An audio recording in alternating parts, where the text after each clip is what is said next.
Aquí no importa el color de piel. Muchas personas, cuando escuchan el nombre Haití, piensan en pobreza y no es así.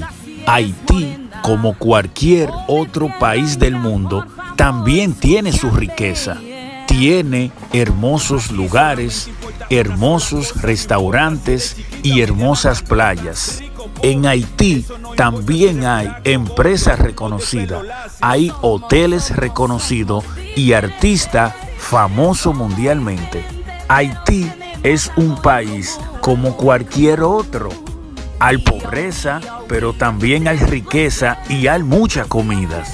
Así que cuando escuche el nombre Haití, en vez de pensar algo negativo, mejor di, tengo que conocer ese país.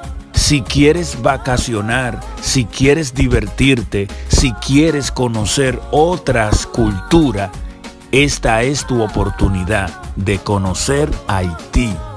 Soy dominicano y amo Haití. No carguen depresión, tu estatus social no determina tu valor.